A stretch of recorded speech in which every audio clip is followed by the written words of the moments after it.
Live. This is 10/2/2025. What's up, John Francis? That was quick. I didn't send out a notification because I'm testing out the bot. I set up a bot that will send live stream notifications on Discord, and I want to see if it's working. And it looks like it may not have the right permissions. I'll give it a moment. So if you didn't know, Discord is going to be the main hub because Gilded announced they are shutting down. So it's not just us. Gilded in I think about 90 days is shutting down everything.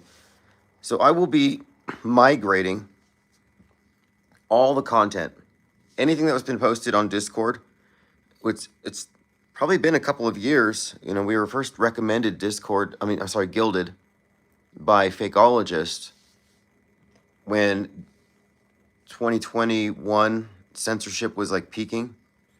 So Discord was also flooded with a lot of agents, or maybe not agents, but a lot of people who didn't exert a lot of agency and autonomy because they were just mindlessly repeating obvious agitprop intended to get us shut down. So we dealt with endless foot bullets, self-inflicted censorship. So Discord became useless, and I just let it go.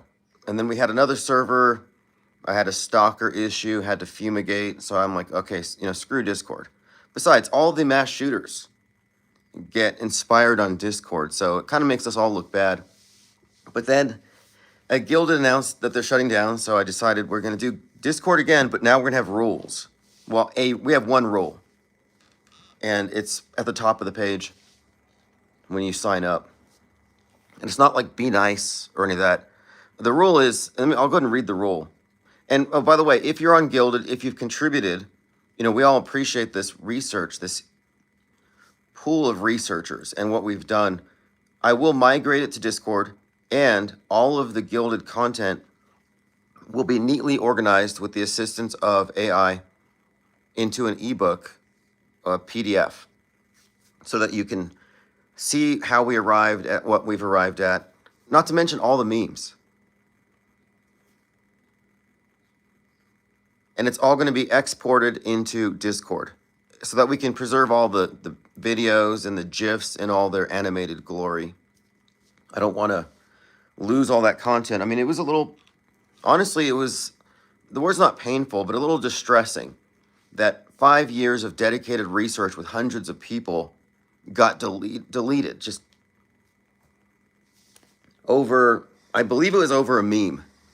It was some anti-vax meme. Got our whole server tanked. Like, to me, that's almost murder. You know what I'm saying? Like, when you're thinking about what we're really talking about here, what we're doing, this isn't just chatter. We're researching into an area that's pretty much off limits, outside the areas of mainstream discourse, delving into philosophy, epistemology. This is human culture, and they just delete it. It's like, okay, I see. You guys like worldview control. You've got a monopoly on everything, and we're out of bounds. That's fine. We'll build our own. We'll basically build our own system outside of your system, and we've done so. That's what off-world stage is. And we had this long conversation yesterday, and I plan to make an article about it, where someone had asked, are Amish off-world stage? And I said no, because they are specifically avoiding media doesn't therefore mean that they're off-world stage, because the world stage isn't just what you get from the news or from consuming media. It's a worldview, which is bigger than that. And it's also the case that the traditional religions are all firmly ensconced within the dominant worldview paradigm. I mean, no, you cannot just go off-world stage by ignoring it. You can become uninformed, which you can argue might be better than being misinformed, which is everybody else. The third option, which wasn't available until the IPS think tank, is becoming informed, which means you're aware of the various propaganda narratives for every single event without necessarily believing them, because you're also including in your full assessment the effects of news bending, history bending, and special effects. If you don't think these things pertain to the news, then you're not paying attention. So here's the one rule for the Discord server. First, if you say hi, I'll give you a wrench. You have to be noticed in there. But the rule is this: we're here to study mainstream mediation and MSM plus points of view, not to adopt or promote them. Media advocacy or red pill trutherism will result in a 24-hour expulsion. Repeated infractions equals banishment. So we won't kick you out for just basically discussing anything, really. Nothing's off limits here. But really, if you're espousing or arguing in favor of that, you're going to have to be able to debate it. So we're just trying to keep out a lot of the red pill propaganda mules who don't know that they're serving Big Brother. And there's a lot of them. What's up, Kevin Mooring, M. Smith, Junders, X322, JT33, Penguinati Auto Hoaxer. Kevin Mooring says October surprise. No, I don't think so. I'm hoping, honestly. I'm hoping that we have a Hunt for Red October nuke submarine thing, because it would be very consistent with the Tempest. So I'm actually sort of expecting something. I haven't really talked about it here because we weren't live yesterday, but this Hulu series, The Tempest, has been ignored. Well, everybody's talking about Snake Eyes.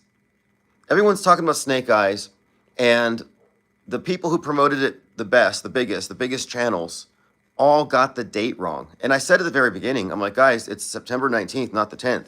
And if you get one thing wrong when you're presenting an extraordinary claim, even if everything else is right, they're going to reject you. They're going to say, oh, that's just sloppy research.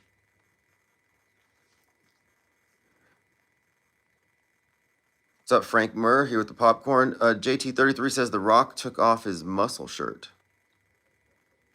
Hey, Frank Murr, you've got the character from Donnie Darko as your avatar, and the Donnie Darko bunny, is that a Labubu? Side question. I've been seeing these little demonic bunnies everywhere. Everybody's carrying around these demonic little bunnies. I don't know if you've seen them. So I looked into it, and supposedly these little creatures, these Labubus, are conduits to Pazuzu, who happens to be the plague demon in The Exorcist. Oh yeah, that's right, JT. So The Rock did this role in this, I think, what's the name of The Rock's new movie? It actually looks good. It's about a fighter. That's right, The Smashing Machine. And he lost a lot of weight, but a lot of us have suggested that, you want to live a long time, you want to enjoy all the money that you've made. Maybe the lifestyle of basically a full-time bodybuilder isn't that healthy. I mean, because you got to do some stuff, you got to take some things that might, damage your systems. And if you look at The Rock, he never really suffered from that. He never got the big old, pregnant belly that bodybuilders get.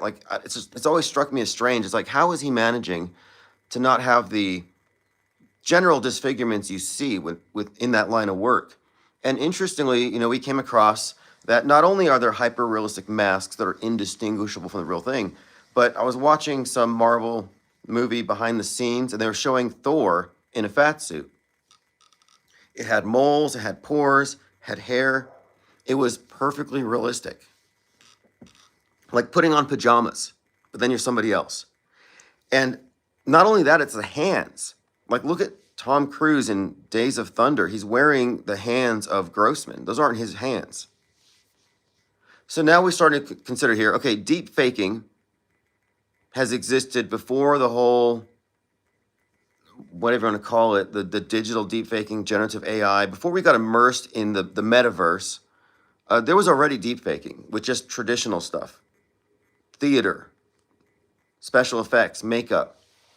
But the hyper-realistic masks, which were declassified until 2015, were so realistic that the director of disguise there at the CIA, Jonah Mendez, said that she could be looking at 6 individuals and they're all identically Saddam Hussein.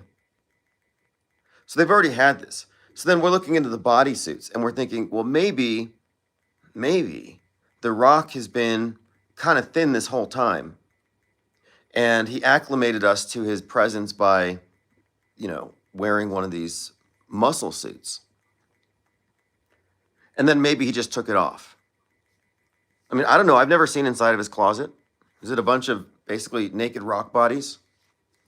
So we started calling him the Rubber. But I have no evidence for this.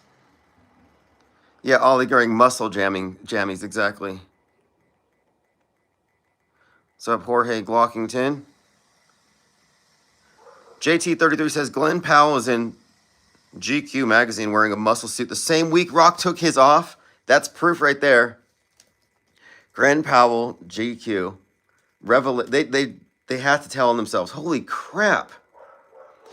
The Power of Surrealism, Glenn Powell's cover story. Thank you for that link. I'll be sharing this later. The secret's out. Frank Murr says $400 million revenue, the Boo Boo Dolls. Yeah, it's huge, right? Like Baby Beanie meets Frank the Rabbit and Pazuzu. Exactly. And if you haven't heard of him or seen them, you probably will. Yeah, Rihanna has him. I sell stuff, or I don't sell stuff. I go to local Facebook markets because people buy furniture, and I try to get to be the person who transports it. And I've been finding an alarming number of these dolls being produced, created, painted. Like, it's kind of taken over. You're probably going to see a lot of them for Halloween hopping around your neighborhood. I'm not alarmed by them, but I haven't seen Christian fundamentalists this terrified of something since probably Monster energy drinks. I researched, there's apparently a panic about Cabbage Patch dolls. I don't know if you remember those. Cabbage Patch dolls were supposedly also possessed by demons. So there's some kind of fear about these things. But in their defense, these things are objectively ugly. Imagine a rabbit with a human face, and then it's got 9 jagged teeth and big bloodshot eyes. Like, what's attractive about that? I don't know. King Ravana says the Samad flotilla secret is subdued by 33 armband Israel forces. Yeah, I don't talk about the theater out there as much as I probably should. I saw Greta was involved, and I just kind of turned away from it. Like, so the Greta flotilla was hit by a drone. Then you find out, no, actually, it was a flare. They set off a flare gun by accident. And it happened a second time.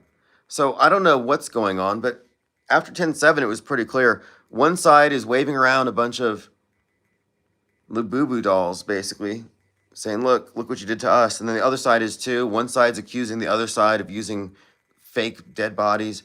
And I looked at it for a moment. I'm like, I see a row of dead kids on the sidewalk, but their eyes are closed. Their mouths are closed. And if they were killed by bombs, what kind of bombs don't damage the bodies? So I asked some questions, and I just realized, okay, I have to wade through a lot of info here. And what you have to understand about skepticism is that it's primarily about suspending judgment. If you don't have enough information, you're perfectly entitled to wait, to judge it. Say, I'm still in discovery. I need more time. There's a process here. There's a reason why we don't rush to judgment. There is a due process when it comes to news, or at least there should be. Although the media treats itself as judge, jury, executioner, because they tell you this person was shot by this person told us who did it, so that's the conviction, and now they're in jail. So, case closed. Everybody settled on Tyler Robinson, day one. And I'm not saying he didn't or that wasn't plausible. You know, the Dairy Queen he ran to afterward, after squibbing Chuck, he ran to Dairy Queen, and he's posing next to a Superman poster. And weirdly enough, look at his face, he looks like Lex Luthor. And so does the governor of Utah. So it's kind of ominous. This Lex Luthor versus Superman thing's brought up because Kirk was compared to the Man of Steel because his Man of Steel Superman neck stopped the bullet from killing other people because it would not have stopped, apparently. Oh, no, it wasn't going to stop at Charlie. It was going to take a hard left, and it was going to take out Frank Turek, his mentor. It's going to take out some randos in the audience. That thing was not going to stop. So the Man of Steel, it's a miracle. He stopped the bullet with his spine. Like, what kind of crap is that? The thing is, it's engineered crap. They designed an unbelievable story to further gaslight the lemmings, the true believers, but also to antagonize the conspiracy theorists. And they did this by design because the conspiracy theorists are controlled opposition. They don't know it. So when you say controlled opposition, you always think, oh, it's Alex Jones, or it's one of these persons like Stu Peters who are, feeding them propaganda. No, you're the controlled opposition if you're in their demographic, because the mainstream media is essentially the official worldview, and the antagonist, the alternative, what I call MSM plus, that is the controlled opposition. It's not just the people at the top misleading the people following them. No, it's all of them. And that's an important point. And it's not even a criticism, but if you're a truther, if you're a red pill dispenser, you are controlled opposition. Controlled opposition to what? To the mainstream. Well, and to your own self-interest, to your own life, your own soul. But honestly, you've been instrumentalized. You're now one of them. You can't see. When they live, if you can see, because you wear the glasses, the aliens notice and they send signals to their watches to everybody. Oh, we got one that can see. Well, none of the controlled opposition can see. It's laughable. Like, what are we? Now we're, 3 weeks after the shooting, and now they're investigating, like, second shooter, number 21. Let's look at second shooter, number 21. And now they're looking at videos. Oh, this cop was on this particular roof at this time, so it couldn't have been Tyler. So now the conspiracy theorists are trying to diffuse any sort of notion that Tyler could have done it, so they can insert their second, third shooter. So essentially they can say Netanyahu pulled the trigger. Candace Owens is extremely desperate in this regard, making up stories like Charlie Kirk was going to turn his back on Israel and that's why they took him out. I have evidence. But she doesn't release the evidence. She just lets the insinuation go. And I'm trying to figure out, how can she be so sloppy? Because she's a wrecking ball. And I looked at her Twitter. She's got 7 million followers. She has so much influence that she can say anything, and it's going to pay. Like, I don't even think she's serious about this Macron's wife thing, who's already shown evidence, apparently, of her genital configuration. But I don't think she cares. Her husband's worth $250 million or something, George Farmer. Anyway, my point is, Candace Owens is not a journalist. As I said the other day, she's not doing research. She's not one of us. Like, hey guys, let's look on Twitter and find out who the real shooter is. That's not what is happening. She knew Charlie Kirk, so she's part of the op. I mean, she's playing a role. She's reading a script. Now, she may have some leeway because she's playing a role, and it's like reality TV. Not every single word is scripted, but all of her statements, her statements are all contained within these parameters that she does not cross. And I called this 3 weeks ago. I said, they will all talk about second shooters, third shooters, fourth shooters, and they'll infer it's Israel, but they will never bring up the word squib. The people who bring up squibs are not considered part of the Trutherville narrative. Like, Alex Jones won't talk about squibs. The best they might do, is they might say something like, oh, those crazy people say everything's fake. They'll dismiss it, but they'll never look into it. Nick Fuentes talked about predictive programming and ended up bringing up time travel and reptilians. And you can't tell me that guy's not smart enough to figure this out. My best evidence that Fuentes himself is inauthentic is a plant like Candace Owens. And all these plants call each other plants. Like, you're the plant. No, you're the plant. No, Laura Loomer, Candace Owens, Ian Carroll, Nick Fuentes, Owen Schroyer, none of them are actually doing research, because everything they find you is going to be something they picked up off of a well-worn rabbit trail. It's like, here's some more breadcrumbs, guys. They're stale. These things have been around for 62 years. This is just JFK all over again. Same formula, same template, same breadcrumbs, same conspiracy theories to keep you wrapped up in the idea that the person actually died. Yeah, they squibbed JFK too. That wasn't a bullet. There was no magic bullet. It was a squib. They're asking, was Charlie shot from the front or the back? That's exactly what they said with JFK. Obrique says she's even bigger now after Kirk. Well, I think they're bringing her up so they can pull her down and drag down conspiracy theorists along with her and maintain the antagonism. But she's never going to go away. She's kind of replaced David Icke at this point. But my point is, none of these individuals I mentioned can be considered researchers if they do not look at facts outside of their narrative frameworks that have already been established. They will not talk about squibs because that infers that Charlie's not dead. And they can't have that because if Charlie's not really dead, then their bad guy couldn't have done it, because they're trying to attach this to, you know who did JFK, you know who did 9/11 and COVID, and this is part of that framework.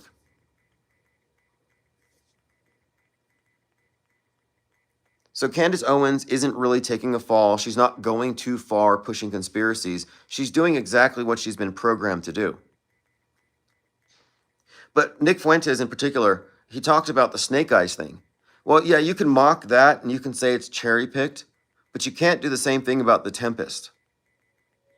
And this is why I think it's interesting that no other instance of predictive programming has been hyped up as much as Snake Eyes. And Snake Eyes has a lot to it. It's got the guy in the crowd shouting, it's got the 9/10, it's got a JFK Kennedy assassination reference, in addition to the Charlie Kirkland getting shot on the exact same part of the neck. Like, yeah, it overlaps in a ton of ways, and it keeps on going. Okay, another thing too, Erica Kirk is basically playing the same exact role as the widow in The Tempest. And so right now in The Tempest, there's conjecture behind the scenes that she might have had something to do with taking out her husband so she could take over his organization. Sound familiar? Because that's exactly what they're saying about Kirk. And Erica Kirk is involved in the predictive programming in a very unique way, because 13 years ago, she was part of a terrible country music video, which had a reference to 9/10, among other things. But more interestingly, in the comments, she says, "Thank you, Tyler. I had so much fun shooting this video," or something like that. "We had a blast, Tyler, shooting this." So the Tyler reference, having a blast, shooting 9/10, people look at that and they say, okay, that suggests that she knew there was a plot to kill Charlie. No, she knew that there was a script for this fake character to make a fake exit in so many years. So it's safe to say, if there is reinforcement content in the entertainment, concurrent programming, predictive programming, that the thing is fake. But the stuff that's from the past, like Snake Eyes, 1998, that there implies that the Charlie Kirk assassination script was written before that movie. And these movies are basically serving as conduits for government propaganda and, of course, programming us for these future events. But this is a common thing. But the thing is, okay, so The Tempest, Nicotramus, good point. The Tempest is hands down the number one smoking gun piece of evidence to prove it was fake. Anyone trying to explain it away is blinded by the screen. That is exactly the case. So The Tempest is being ignored, but I think by design. They're trying to drown out The Tempest by focusing on Snake Eyes. And whenever I show The Tempest to any of these big channels that are talking about Snake Eyes, they don't bite. Think about that. You have channels that are getting hundreds of thousands of hits for saying, look, Charlie Kirkland got shot in the neck, just like Charlie. And they're hyping that up to no end. And then the media says, oh, it's nothing, and they got the date wrong. So it's been dismissed. It's officially a big nothing burger. Just ignore it. Cognitive dissonance takes over. Well, if they looked at The Tempest, they would have no way to explain it away. They can't say, okay, that's random. They can't say it's coincidence. And it's not just the timing of the release and how closely the opening scene mirrored, but also the fact that Kirk was there in South Korea 4 days before in that same role.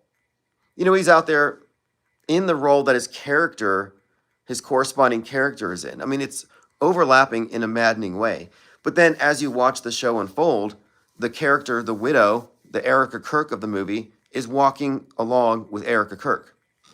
So the world sees her on the stage crying, showing vulnerability before she takes over TPUSA. In The Tempest, before the widow can take over the New Republicans, she's told, you've got to go on stage in front, and it's all in front of a big screen, like a big WWE event, just like what we saw with Kirk. And she's supposed to deliver a moment of vulnerability to make everybody cry. And she does it. They call it her triple axel moment. So if you can dismiss Snake Eyes and sleep at night with your illusions intact, you haven't seen The Tempest. And you cannot reconcile the two. And the thing about The Tempest, what I also like about it is it's one of the finest examples of concurrent programming that we've ever seen.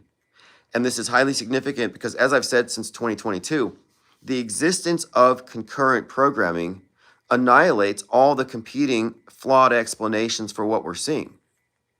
This gets rid of the erroneous attribution of media manipulation to occult forces, supernatural, devils, demons in Hollywood, or simulation. The simulation did it. Like, no, we're not video games because the news is fake and glitchy. The news is fake and glitchy because you're looking at manufactured simulated events that are not always pulled off with perfect precision. Although we need to have the expectation into the future that we will not be able to rely solely on visual deconstruction because they're going to get better. They're going to replace crisis actors with AI. So there's not always going to be this ability to tear apart a psyop by what you see by watching the news. You're going to have to rely on the broader context. And the broader context includes, of course, all of the concurrent relevant stuff, not just in the movies or the video games or the books, but also what the big pundits, the top pundits are talking about, like Joe Rogan and Charlie Kirk. So the name, Charlie Sheen. So Charlie, the name Charlie.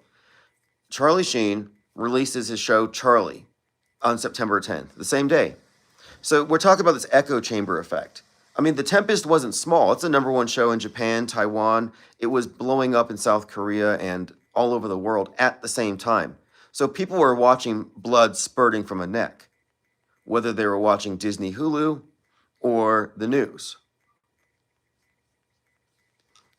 But this is one of the best examples that we've ever seen of concurrent programming, and it really does eliminate competing explanations. It just basically tells us this is a government operation, that the same people who run these big psychological operations where nobody dies have their hand in these big productions. So I'm looking at the top stuff, and the top one was Joe Rogan had Charlie Sheen on. So I'm like, okay, Joe Rogan, Charlie Sheen, hanging out September 10th. And what do you think they're talking about? They're talking about, I'm sorry about the sound here. They're talking about the JFK assassination. Charlie Sheen makes some weird kind of reference to somebody throwing something at him from the balcony and sniping him, hitting him in the head. So Charlie's talking about getting sniped in the head while they're talking about JFK. And Joe Rogan says, it was a really nice shot.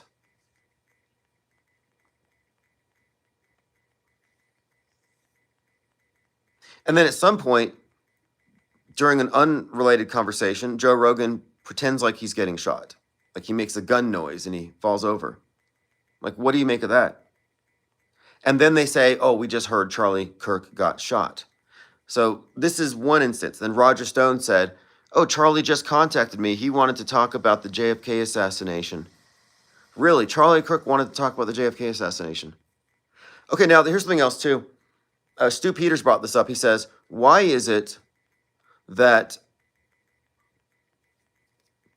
Erica Kirk had already just made plans with Charlie to take over in case something happened?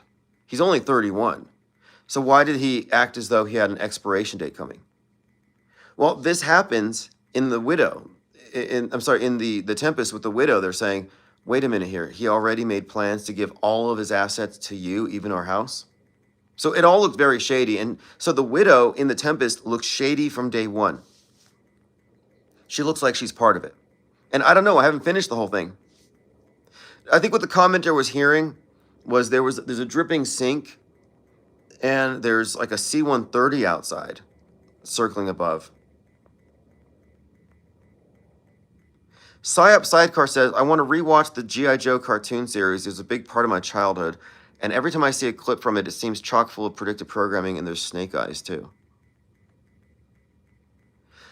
This is interesting that you bring this up, because we're talking about like stuff that you saw when you were a child having relevance to what you're consuming in the news right now.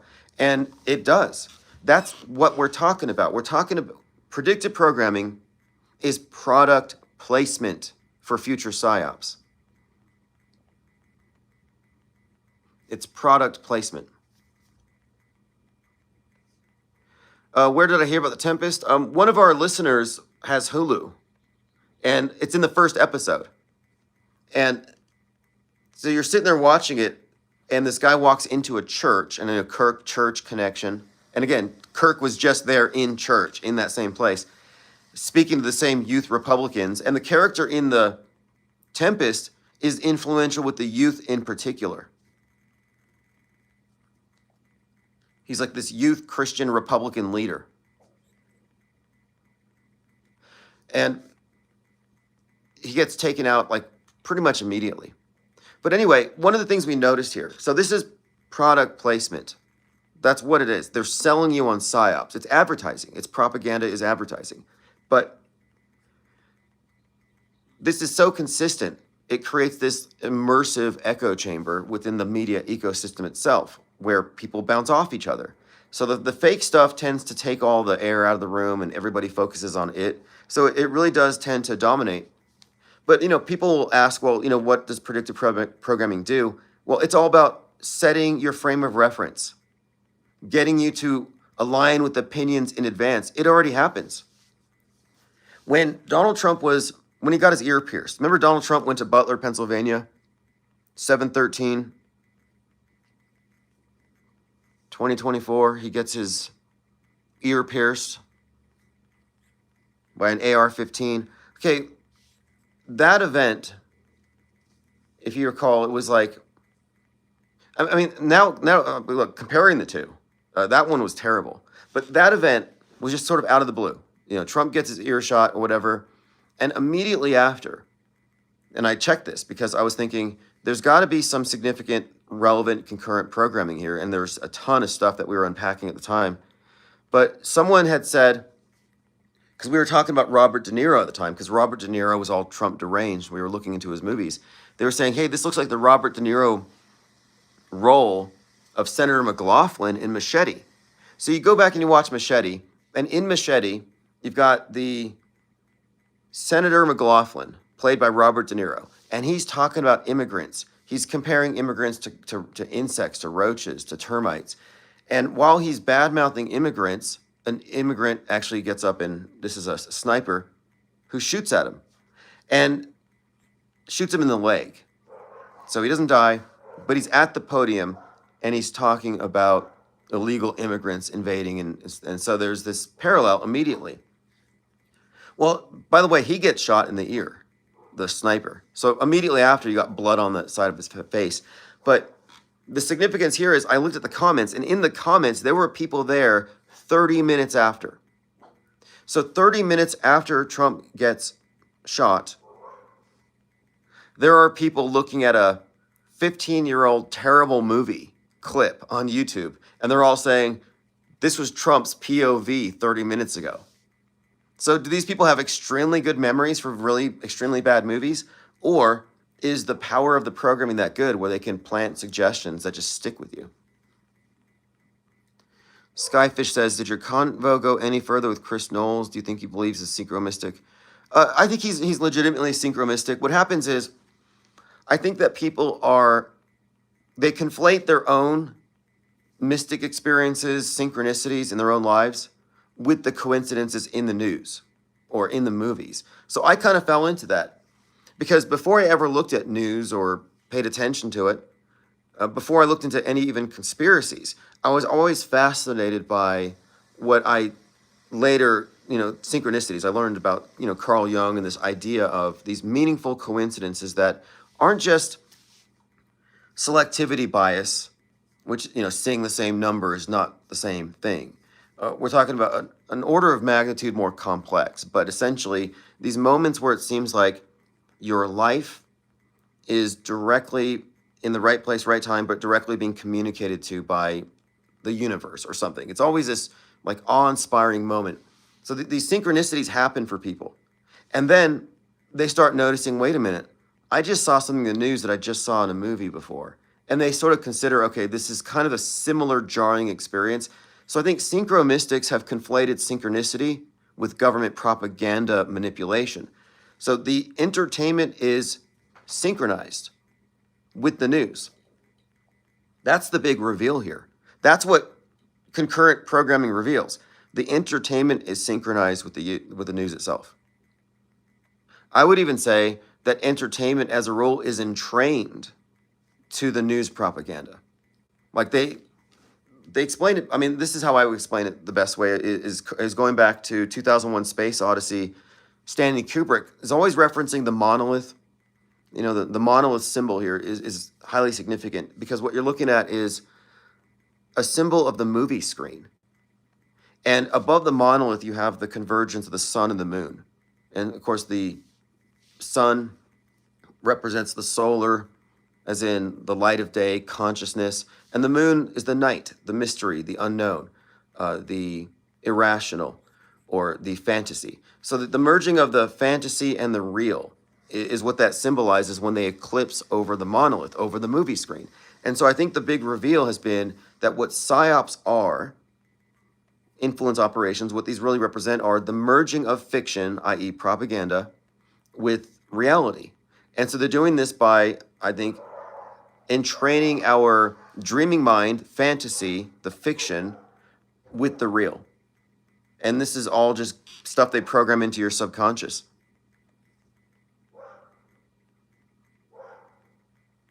Tell Live Vision says, I remember when Snake Eyes came out, it was his prime acting roles. I was excited to see a terrible movie made it seem out of place. Yeah, I watched it, and I had a hard time watching it. Honestly, I couldn't finish it. It was that bad. And I watch a lot of bad movies. I thought it was terrible. And I like Nick Cage's work usually. I think he was great in Renfield. If you haven't seen Renfield, that's the guy that goes and gets victims for Dracula. It's Dracula's servant, and Nick Cage is Dracula. But what Renfield finds out is that it's a toxic relationship, so he's getting therapy because he finds out that he's codependent and that Dracula's a narcissist, and he's trying to break that bond. But he's like addicted. It's a trauma bond. And he feels like obligated, and it's a lot of guilt and stuff, but it's funny. It's kind of a comedy. I think it's better than Snake Eyes. But Snake Eyes is a classic example of predictive programming. But predictive programming is one of these things that is generally dismissed because you can say, well, there's a million movies. Can't you just pick and choose? Well, if you think that's the case, then please try it. Manufacture something to see if you can convince us. I mean, maybe you can. I mean, I'm not saying it's a bad argument. It's not a bad refutation, but the evidence still kind of stands on its own, even without looking at the concurrent stuff. But logically speaking, yeah, you could say. So I try to look at this from the mainstream perspective. You can dismiss the predictive stuff. Because from the mainstream perspective, you're cherry picking. And mainstream just generally means they're uninformed. They haven't actually looked and thought about it. And they also aren't aware of PSYOPs, influence operations, of propaganda inserted into every movie, every video game, every comic book, novel, everything. It's pervasive. If it's reaching a mass audience, that's why I mentioned the significance of The Tempest being the #1 show in Japan, Taiwan, and otherwise, because the programming goes into the stuff that's targeting the masses who are also going to be targeted with that corresponding psychological operation. These are target marketed. You can look at these, like for example, the school shootings. Yeah, those are targeted at terrorizing the left about the right. Although lately they've switched it. Ever since Audrey Hale, the shooters have now been coming from the left to terrorize the right. That was an incredible pivot because the right didn't care about shooters because they were only shooting up schools, public schools, which they hate.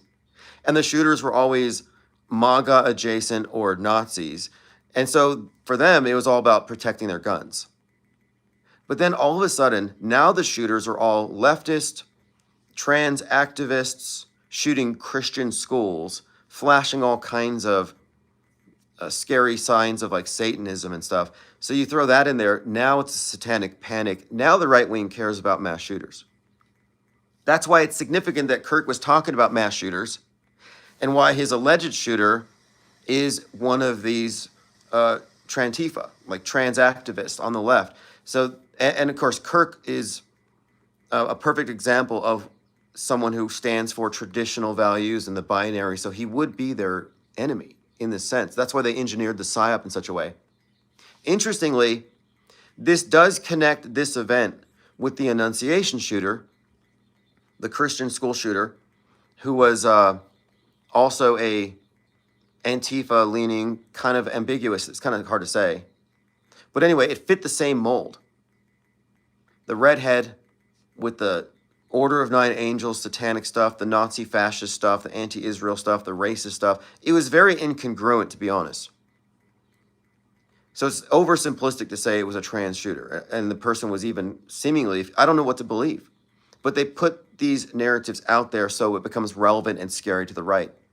But that Annunciation school shooting is connected to the movie Weapons, where the kids are all cleared out of a classroom. It's all allegory by a witch who looks like the Annunciation shooter, practically. You know, redhead, kind of weird, freaky witch lady is doing spells. So there you have the satanic element and satanic panic to clear out a classroom. And the only kid that survives, his name is Alex Lilly. Obviously an Adam Lanza reference. Adam Lanza cleared out a classroom. But the movie had the number 217. At 2:17 a.m., the kids disappear. It had a big gun with a 217 floating above a house. What does that mean? Well, the Annunciation school shooting was reported 2 killed, 17 injured. Just like Uvalde, 2 killed, or it was 2 injured, 17 killed. There was all kinds of 217, although later they altered it to 18. But the point is, for the first few days and news cycles, it overlapped with the movie Annunciation. Even the movie poster with the children running. They recreated that scene with parents running to the school. The barefooted mother running to the school, and you see the bottom of her foot, is a direct match to the movie poster for Weapons. So the weapons, the shooter, it all ties into the Charlie Kirk shooting in this way. And what gets even more interesting is the address for Turning Point USA there in Illinois is 217.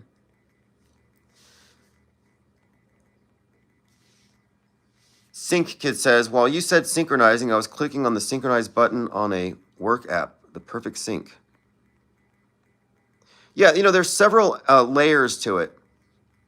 There are things that are synchronized. And then there, like, for example, like what you just said, I say something, you push the button. But there are others where it, like, to me, the real synchronicity would be when it's something on your mind, something you're thinking has a direct correlation to something outside. And then there's the third element, the physical action that creates this synchronization. I have an example here. I was reading a book called Name the Wind about a wizard in training going through a school of some kind. And he's pushed off a 20-foot roof. And he's told to, name the wind means that if they can name the elements, they can control them. So he's supposed to create himself an air cushion so he doesn't land on his face. Kind of like Neo in the Matrix, the jump test, where he had to jump off the building and then somehow believe himself to the other side, but he falls and he hits, and they say, oh, nobody passes the jump test the first time. So I'm reading this book, Name the Wind, where this kid fails his jump test, basically. He lands on his face. 20 feet is what they said. So I put the book down, and I turn on HBO, and I happen to be on a scene in The Boys where the Homelander has his son on the roof. And he tells his son, you know, you've got superhero blood. You should just fly. And his son is scared, and he shoves his son off the roof. And he falls, and he lands right on his face. And the mother comes out horrified, and he says, oh, don't worry, it was only 20 feet. So here I have this scene in a book that I'm reading that I put down, and then I turn on the TV, and it's a scene that's completely analogous in all the major elements. So how would you explain that? My explanation for synchronicity does explain it, but I don't think it's useful to mystify things. I don't think it's useful to say God or the universe was telling you something or spirits. I think there's a perfect explanation for this that is not in the realm of woo or paranormal or magic. I think I have an explanation for it, but that's not what we're talking about right now.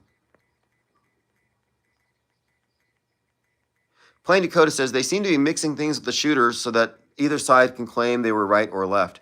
Yeah, exactly. It's completely convoluted. So if you're on the left, the shooter was a right-wing hater. If you're on the right, it was Antifa. But if you're far right, it was Israel inspired the shooter and it was a patsy. See, the woke right is predictable. Candace Owens is saying he was a patsy. Dark Ghostwind says, it's interesting to me that Superman is Kirk Christ-coded because the monkeys represent people with disease X. Yeah, that's a good one too. So the thing about Superman is there's a lot of Christ symbolism. Like at the very beginning, they just throw a bunch of threes out, like 3 decades, 3 years, 3 months. I'm like, what is with all this Christ numbers and like the 33 stuff, the solar stuff, where he has to fly to the sun for his powers? I think in one of the Superman, the one before this one, he had been quarantined, and he said, hey, I've been healthy for 33 years. And they said, that's exactly the problem. You see, because Superman was a healthy super spreader, a potential healthy super spreader, asymptomatic. But the Christ Savior overlapping with these superheroes, it's kind of a key element here. Because Kirk was compared to the Man of Steel, of course. And then I mentioned before, the shooters in a Dairy Queen looking like Lex Luthor next to a Superman poster. But it's not just that it's Superman. It's that Superman does have this Christ Savior thing attached to it. The iconography is there. You can look at some of the other movies as well. You'll often see him, the way they have the buildings as a stand-in for obelisks, which is a sun god thing. A lot of stuff in front of the sun. A lot of times Superman will have his arms out like Christ, floating in space, listening to the pain of the world like he's crucified. I mean, it's there. I've been looking at the Superman archetype for some time. So they would associate it with Kirk, who's also been associated with JFK. And, you know, the whole JFK thing is the template for this. It's the exact same thing. Tyler Robinson is the new Lee Harvey Oswald. And also, look at the names. Robinson. And then enunciation, it was Robin Westman. A lot of interesting connections, though, between these mass shootings and the movies, and they are attached to these psyops with regularity. But that movie Weapons, if you haven't seen it, it comports with enunciation in a number of notable ways. The movie poster is one of the best ways, because when have you ever seen a barefoot mother running to a school shooting, holding her shoes with her arms slightly out, where you see the bottom of her right foot? Like, it's a unique photo. It's very dramatic. But it's the same thing as the movie poster. And in the movie, they kept talking about the weird way the kids were running.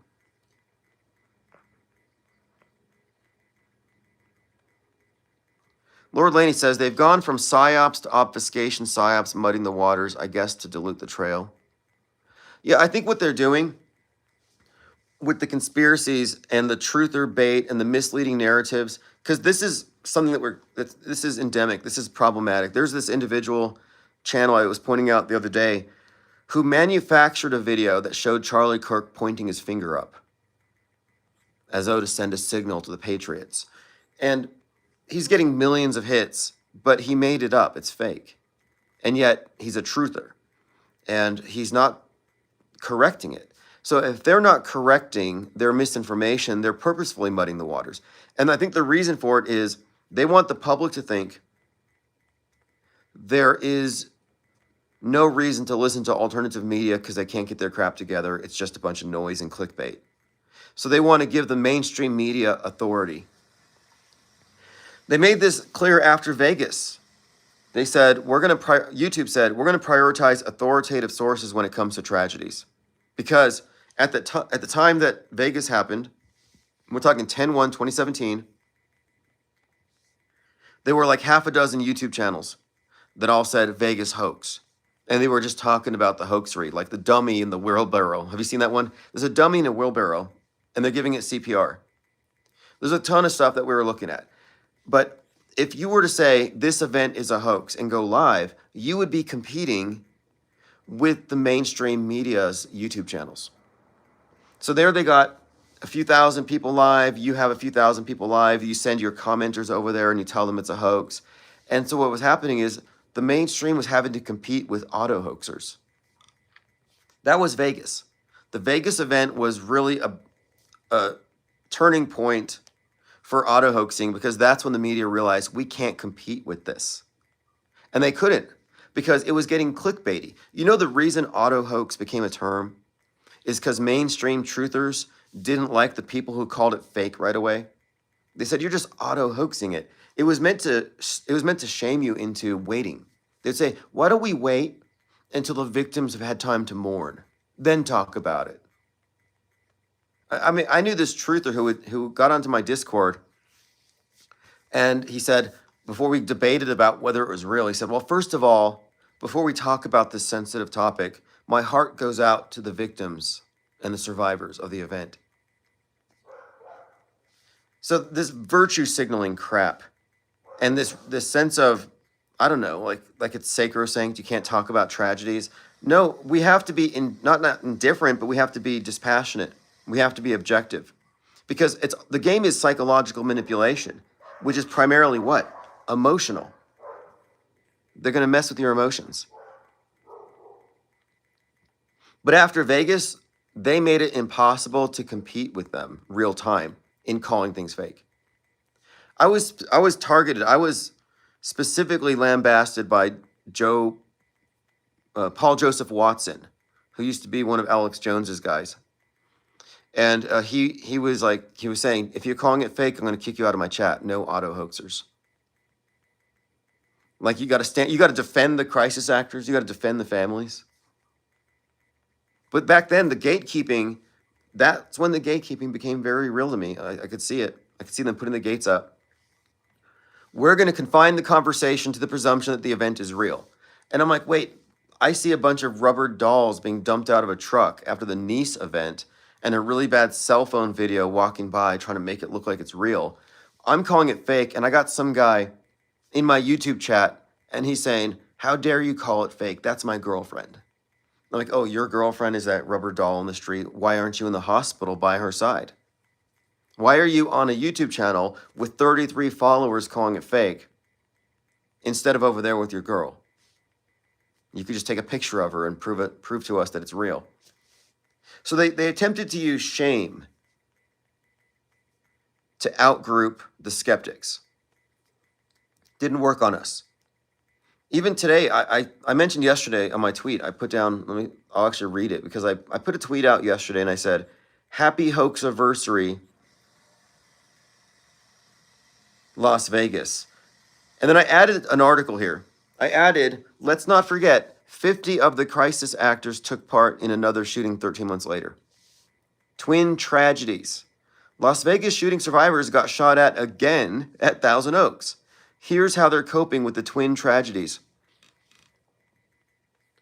In fact, one of them was like this Marine, and I thought that's interesting. You got this Marine who was at the Vegas shooting, and then he shot at Vegas, and supposedly in Thousand Oaks. So Thousand Oaks and Vegas, 2 shooting events. Supposedly he gave tourniquets. And so he's talking to the news about how he gave a tourniquet to somebody at Thousand Oaks. And yet he's got not one single drop of blood on him anywhere.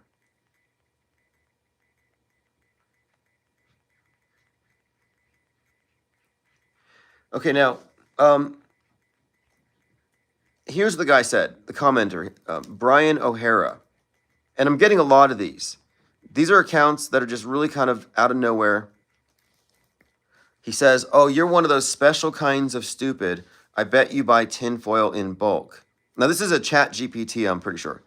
Everybody knows that mass shootings happen every day in the US. For someone to say one did not happen, well, you have to be a special internet idiot. Everyone knows.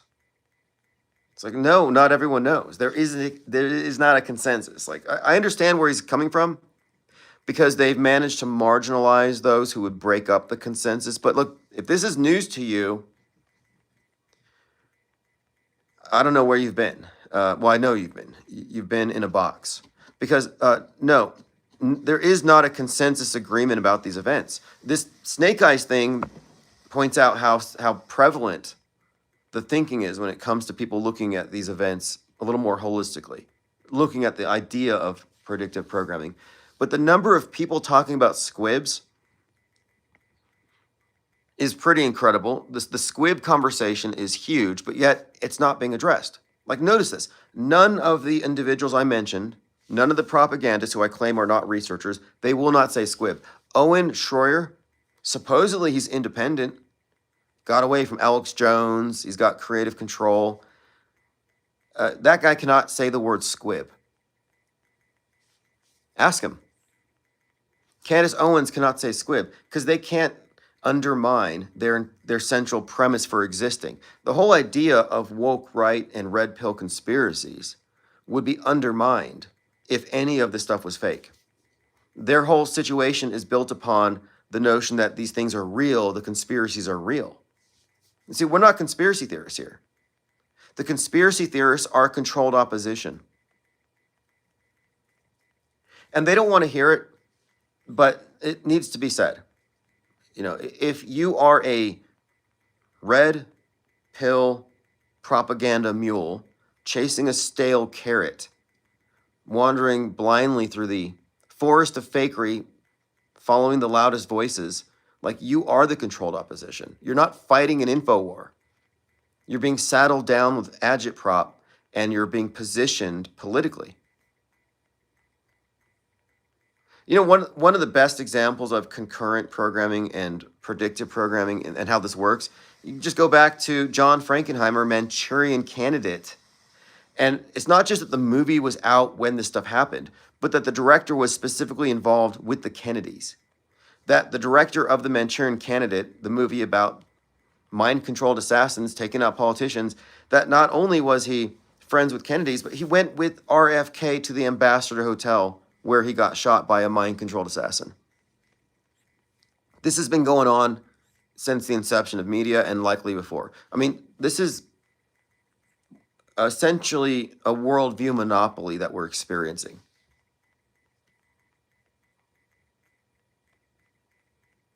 Psy Girl says, kayfabe world order. Yeah, and you know, a lot of wrestling people had a hard time, I think, had a crisis of faith when they were told wrestling was fake. Because before they were told it was fake, they kind of knew, but they could keep you from talking about it by getting mad at you. Like you didn't want to say it because it was sensitive. So being sensitive around people's feelings is a way to gatekeep something. It's a way to keep yourself marginalized.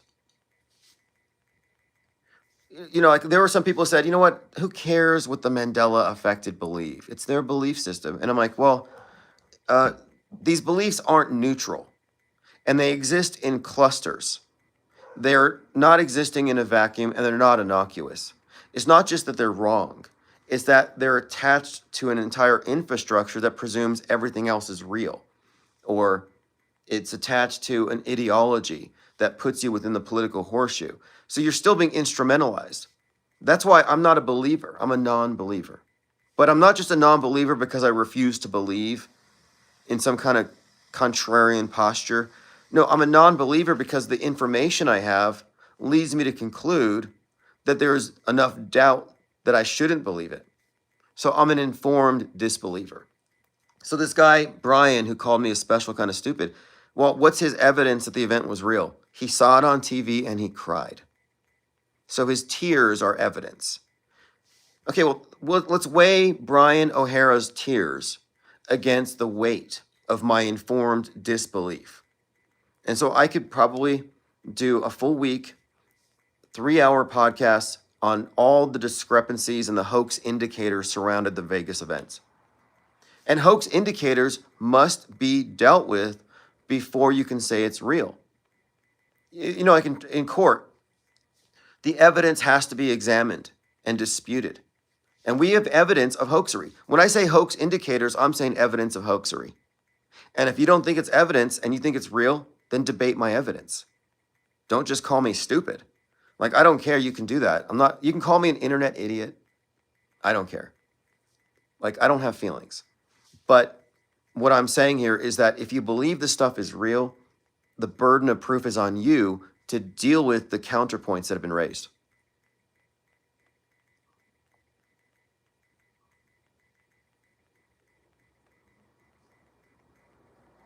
Yeah, exactly. Do it, say less says. It's real because of feelings. Well, actually, I've seen people use that. I saw someone looking at the Raja Jackson Psycho Stew thing. And he says, I was a boxer and I had a real visceral sense. Oh, so you felt those punches? Well, I felt a pain in my neck. So that was real. Come on. That's what I'm saying about I don't have feelings. When I say I don't have feelings, I mean when it comes to the news. Like, I don't have feelings for the victims. Like, I could watch a building blow up right now. I could watch people running and screaming on the news, and my pulse is not going up. It's not that I'm cold and I'm not a psychopath. It's that I'm informed about what media is. You know, like you go to a movie and you have to tell children, if you're a terrible parent and you take your kids to horror movies, you got to tell them it's not real. Like, I remember as a kid, I remember watching Psycho, and I was really disturbed by the decomposed mother in the basement. And I remember my mom telling me it's not real. Like, you're an adult, but you've been infantilized to thinking that everything on the news is real, and you respond accordingly. And when I say infantilized, that is the dynamic. There is a dynamic here that we're evading. So I talk about people are in the box. That means they accept the consensus worldview, largely speaking, but they also accept the edifice it rests upon, which is what came before, history. Well, fake news is fake history. And we've been discussing fake news from now, we'll just go back to the Kennedy thing. Those fake news stories have dominated the entire media ecosystem this entire time. So if decades of fake news piles up, then what does it say about your history? Well, that is your fake history.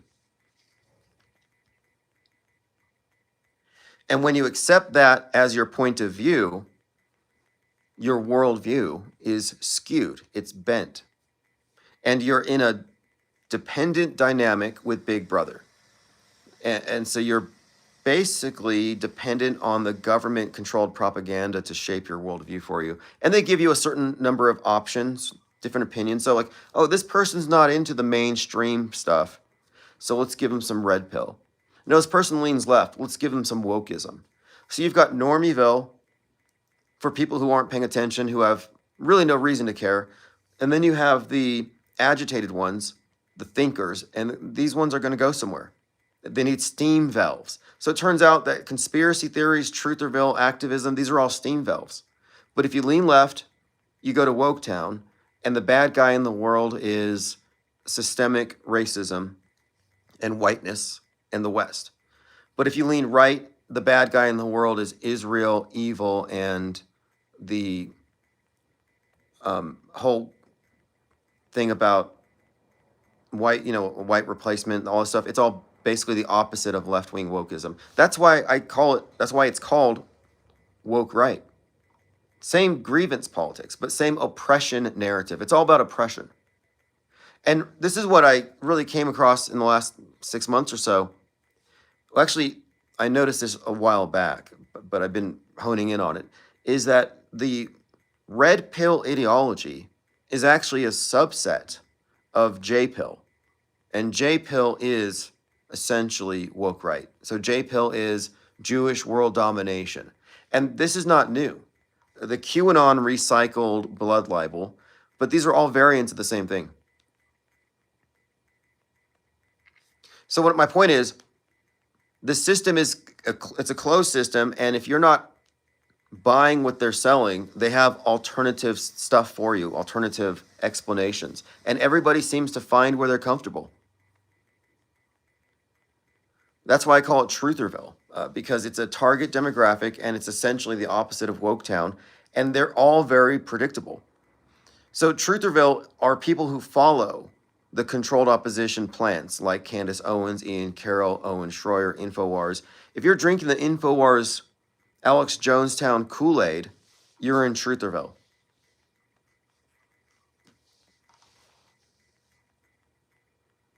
Dark Ghost Wind says, no matter how perceptive, nobody, no matter how perceptive, is truly immune to psyops. Well, that's an interesting point here. I would say that it's like none of us are unaffected. However, if your operating system is fake until proven real, or I'm going to wait 3 days, you can be effectively inoculated. I would argue that infinite plane radio is mind war inoculation.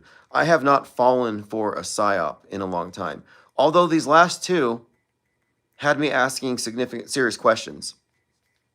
Actually, these last three have been quite compelling.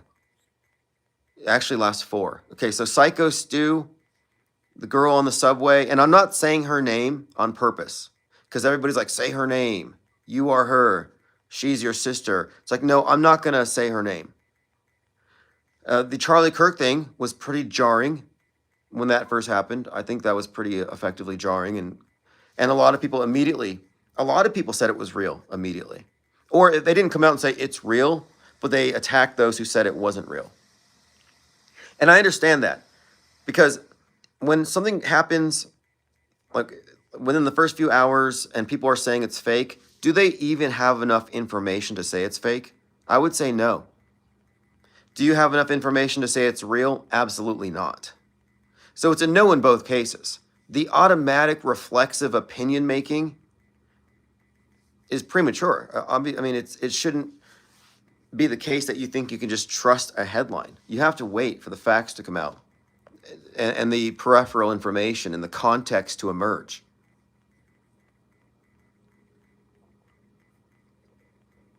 Braveheart says, it seems a conflation between falling for a psyop and seeing truth or bait.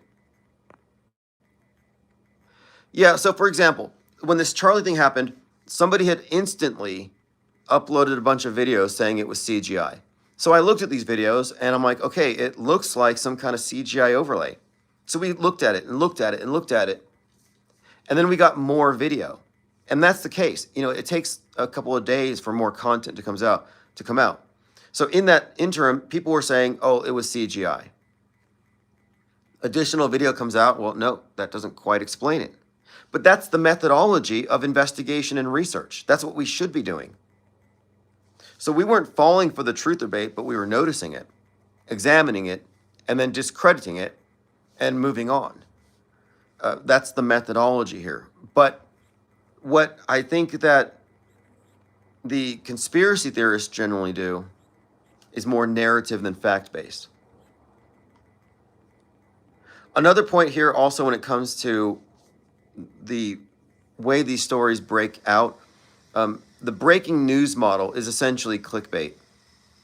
And there's this rush that even truthers have done, and all of the disinformation agents do this, where they want to be the first ones to break the news. Like, hey, look, it's fake. Here's the evidence, or here's the predictive programming. And they don't want to credit the sources. They just want all the clicks. So there's a lot of click-hungry, clickbaity activity that's been attached to this. And I'm saying that runs counter to skepticism. The skeptics aren't in a rush. We make haste slowly. You know, rushing to judgment is exactly what they want you to do, because that's what the masses do. And they've been trained, though. In their defense, people have been trained to automatically accept and believe. They've been made into passive propaganda receptacles. You know, the government gave them mind aids, and they did so that they would fall for every single operation their entire life. Dark Ghost Wind says, have you seen the uptick in right-wing shooters immediately after the Charlie Kirk event?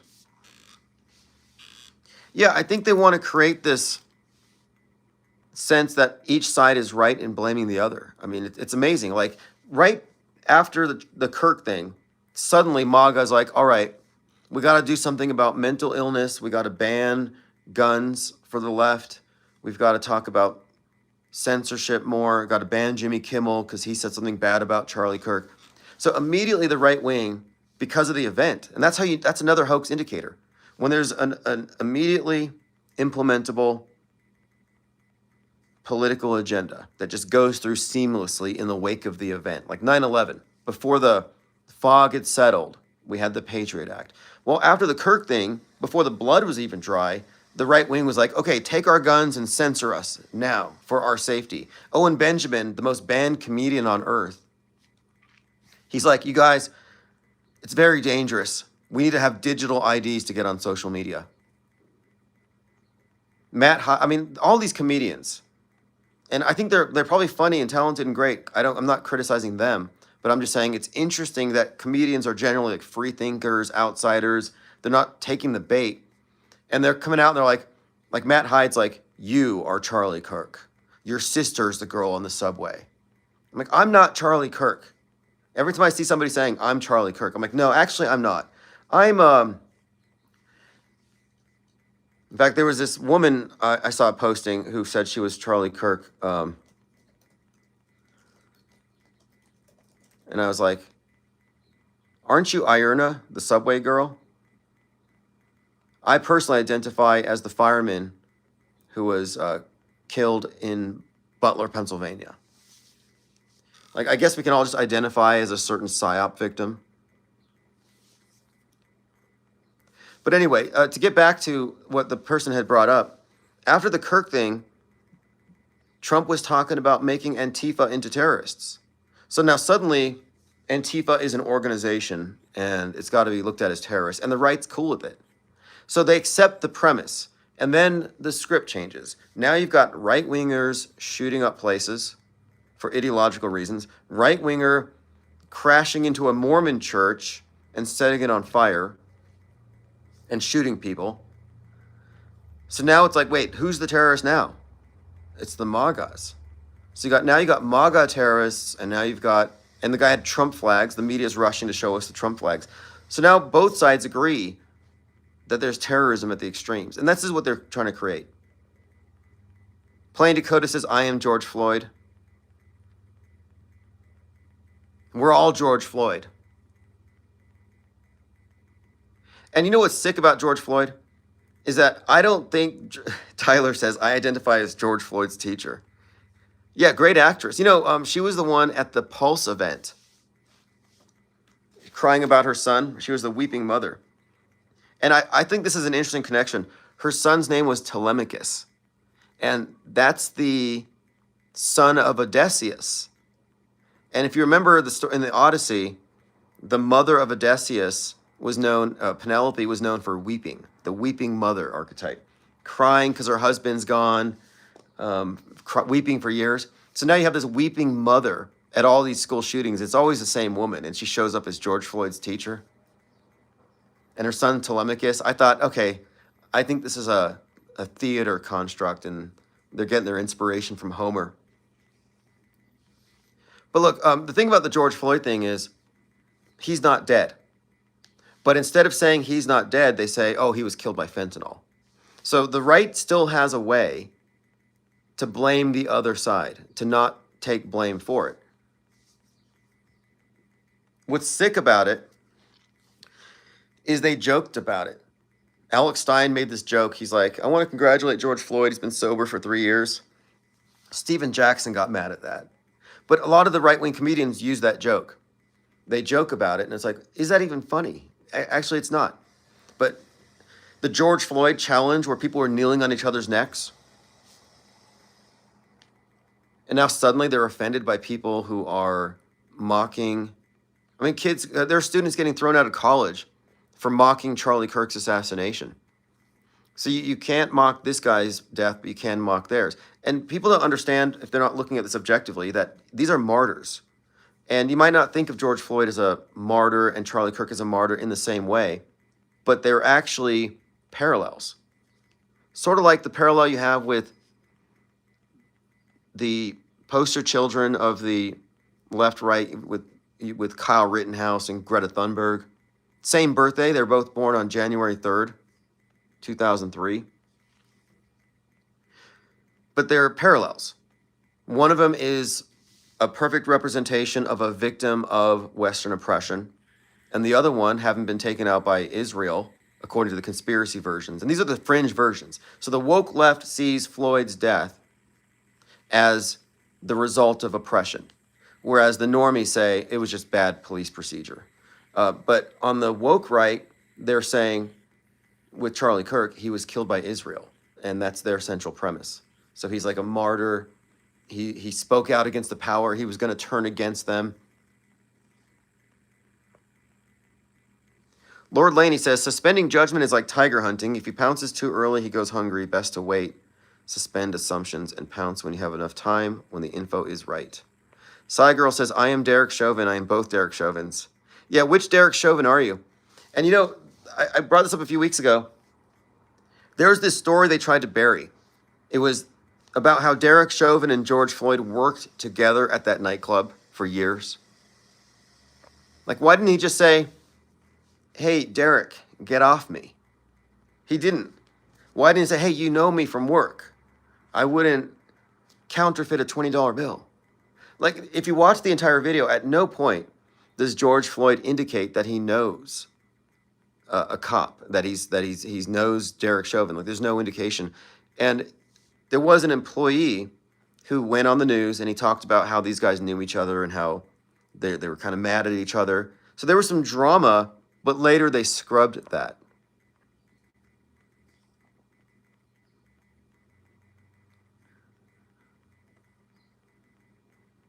Dark Ghost Wind says that was never brought up in court somehow.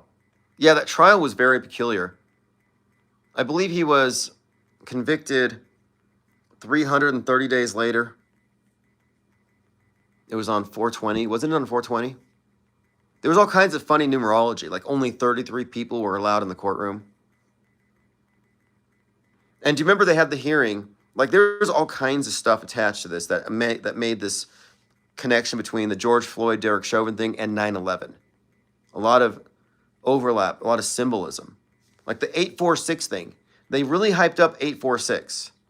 Like Dave Chappelle did an 846 thing about how he was born at 846 and how his grandfather had this similar role of speaking for civil rights. And he talked about how Kobe Bryant's numbers were somehow relevant. I mean, they really made a big deal about the numerology in 2020. But 846 is when the first of the Twin Towers was hit. George Floyd, 846. The sun set in the Twin Cities on 5/25/2020 at 846. So what is the significance? Well, there's a lot of significance to it, but a lot of it, I believe, was connecting it to 9/11, to a 9/11ing. You know, on 9/11, when Derek Chauvin was in court, we're talking about I guess it'd be the 19th anniversary of 9/11, there was a moment of silence at 8:46 a.m. for when the North Tower got hit. So there was a moment of silence across America. Meanwhile, at the courthouse, George Floyd's legal team and his family all wore masks with 846 on it. But it wasn't for 9/11, it was for George Floyd. So I kind of thought it was interesting how the number 846 was used on 9/11 for George Floyd on that trial that day, and it was being used for this parallel ceremony.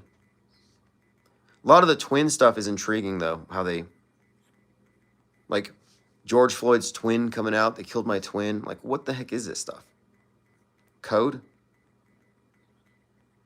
And then there was the first building that burned down in the riots was a factory that manufactured hyper-realistic simulation training dolls undergoing respiratory distress. Like, so you could literally go across the street from where George Floyd got killed and you could buy a George Floyd simulation doll that says, I can't breathe. And it's got a fully articulated trachea so you can intubate it and everything. I mean, it's incredible how realistic these things are.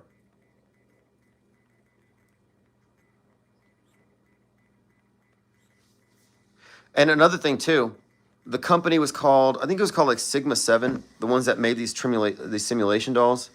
And if you look at their main website, it actually did look like, maybe it was 7 Sigma. It actually looked like a George Floyd, but they're customizable. Customizable training dolls. And the company that was there in the Twin Cities was there for 33 years, and it was the first building the looters burned. Like, can anyone explain to me, why would the looters burn a simulation training doll factory. Seems like a clue. 7 Sigma simulation systems. Realistic intubation. Nasal passages. Customizable, removable faces. They do it all. Braveheart says, is a simple answer for control. They believe in a Gnostic world while choosing to worship the demiurge rather than returning to the monad. Yeah, probably. Like it's about control. And here's something too, and I honed in on this early. The first time I met somebody who believed we're in the end times, I thought he was joking. He was this preacher. He believed we lived under a flat earth and a dome. And he told me, he cried when he said it. This guy was a pro. He could cry on cue. He's like, we're in the end times. And the dome's going to crack and it's going to fall. And the Lord's going to reveal his face and everyone's going to see it. And I was like, you believe we're in the end times? Like, I was incredulous. And he was really serious. Like, oh, the world's going to end any day now. Well, people believe that forever. Like, the world's not going to end. And these scripts, these psyops, these scenarios, they're always being pushed forward. Because we live in a perpetual now. People have short attention spans. And you tell them, yeah, the world's going to end on September 23rd. And it's like, well, September 23rd happened and nobody got raptured. They'll do it next year because there's a lot of people who haven't heard this yet. And this is a real phenomenon. It's a real deep-seated need people have for the world to end. That's what the Great Awakening was about. There was this idea among the red pillars that Trump was going to reveal everything and the world was going to begin anew in some new way, a golden age. So it's always this idea of doom and hope. They're kind of conflated, this doom hope, where I hope the world ends. That's doom. Like, I hope it ends because it's so terrible. Or I hope it ends because something better is going to happen after. Like, I have a vested interest in the world being destroyed. And that's not an uncommon thing. You know, the meek will inherit the earth. I hear people say this idea that the world ending is somehow a good thing. So people want it to happen. Or they're terrified it's going to happen and they want to motivate you by fear that it's going to happen and maybe you can stop it if you recycle a little bit more. Like, stop using all the paper towels to clean up the cat hair. Don't wait, don't. Oh, God, I actually saw that one. It was actually on a confession. NBC News has a climate confessional. And there's this lady confessing that she overuses paper towels. Plain Dakota says, Jesus is coming back from outer space. I think that's Superman. You see, I think this thing never ends. They're updating the paradigm, and we're experiencing a lot of, I guess you would consider it to be syncretic amalgamations of archetypes and God constructs. Like, I would consider Gaia to be a flood god. And the mainstream normie science believer actually believes in a lot of what could be looked at as God constructs. From an objective alien anthropologist position and perspective, I look at a lot of what mainstreamers believe to be science as actually God constructs and superstitions. The creation of a martyr in front of our eyes really, I think, is one of the best examples of how this thing works, how it's more like a religion. You realize that Charlie Kirk in the history books in the future, and this is according to Jack Poso, that his death will be looked at as the turning point when they saved Western civilization. They speak in these big terms because they know they're manufacturing history. And the guy who said that, Jack Posobiec, knows Charlie Kirk is not dead. These guys all work together. They work in the same, they're part of the same backstage. The same PSYOP entertainment complex that brought you Butler brought you the Charlie Kirk thing. And again, if you think this is off or wrong or Kirk was really killed, the burden of proof is not on me, it's on you now to deal with our hoax indicators. And I'm not talking about the second shooter, third shooter stuff, because those don't need to be looked at as individually perhaps viable rabbit trails, but rather as a collective, as a meta-conspiracy. The meta-conspiracy, because there's this agenda here to flood the zone with conspiracy theories. Reject all of those. But the fact that they flooded the zone with conspiracy theories tells you it's fake. That's actually a hoax indicator. What we're saying here is not conspiracy theory. We've raised serious doubts as to whether he was actually killed. And it has nothing, it doesn't only rely on what you saw visually. They could have performed it perfectly. His head could have popped off. And we would still have reasons to think it was probably hoaxed. You can't let the visuals fool you. Just because you don't know how the magic trick was performed does not mean it was magic.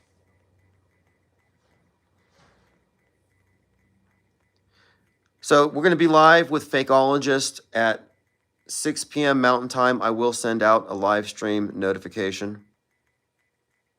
Braveheart says CK worship is going past being a martyr. Yeah, I wouldn't underestimate it. I had someone say, let's talk about something else. Nobody knows Charlie Kirk. I'm like, wait. There's a reason they blasted him on South Pole. Everybody's going to be talking about this in a few days. And I wouldn't underestimate it because this one has targeted the youth. I think that this has the cultural and political significance that the JFK assassination did. We're just getting started with it. Yeah, exactly. Copaesthetic says, classic misdirection. It's a what is it, not a whodunit. Yeah, they want you in your mystery van with Candace Owens, whatever she's smoking, trying to solve the mystery, pulling masks off people. Let's see who the bad guy really is. But no, it's not a whodunit. It's a what is it? Did it even happen? No, it's theater. It happened on the theater of Saiwar. Okay, we'll be back 6 p.m. with Fakeologist. Sign up below. There's a link. Get on the newsletter so you don't miss the live stream notification. Thanks for the comments. Thanks for the support. Appreciate all the thumbs ups. I guess those are helpful. And the memberships that keep this thing going. We plan on accelerating because we're in a very advantageous position now to discredit the controlled opposition. And all the propaganda mules are going to begin to see through this, I believe.